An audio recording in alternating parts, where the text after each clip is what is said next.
Brian called me on my birthday in the evening to wish me happy birthday.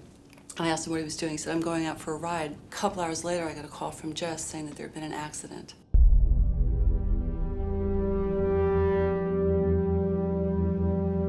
I was so overwhelmed that I couldn't even cry. I didn't know if Brian was alive. I couldn't feel anything. At that point, I just pulled over and lost it. It's just waiting for someone to tell me something. We didn't know if he'd be back.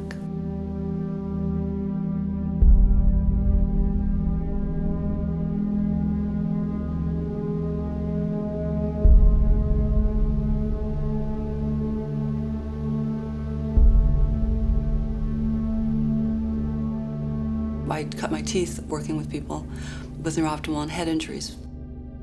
Day in, day out, I work with people with strokes and closed head injuries.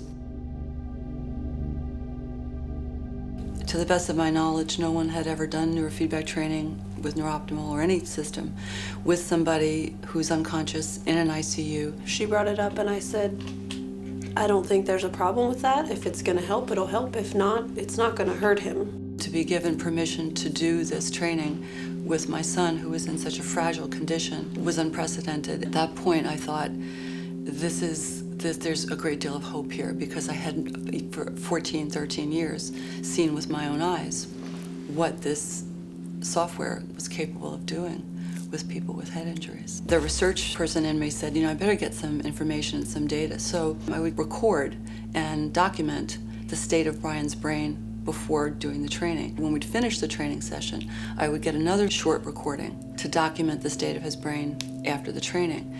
And then I would look at the two recordings, and it would be easy to tell there was very clear support and very, very clear data that the state of his brain after the training was more organized, more coherent, more efficient, calmer. Within a matter of weeks, he was swallowing, he was surfacing more frequently, and he actually began to speak. That was very clear evidence that he was back. I had a metal plate put into each of my forearms because they were broken in half. I had metal put into my hand with some cables attaching my pinky. The biggest frustration for me as far as when my memory picks up again when I was released from Health South is that my dexterity was just shot. I couldn't really even tie my shoes. Couldn't write, I'm right-handed. Many people in the physical therapy department and his physicians and nurses commented on how quickly he seemed to be responding.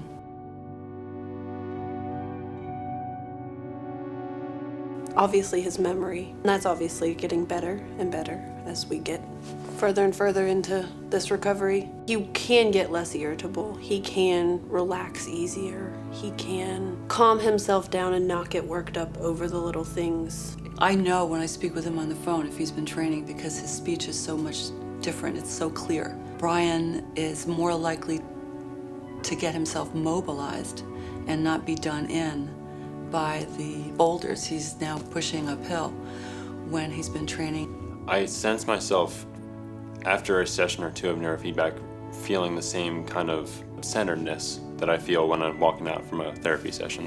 It gives me a minute to reflect on what I have going on and just kind of gather my thoughts and organize my brain, and it leaves me feeling peaceful afterwards. I trust this software. I absolutely and completely trust it. I've worked with people with seizure disorders, very small children, people with severe neurological problems, and there's just never been any serious side effect, ever.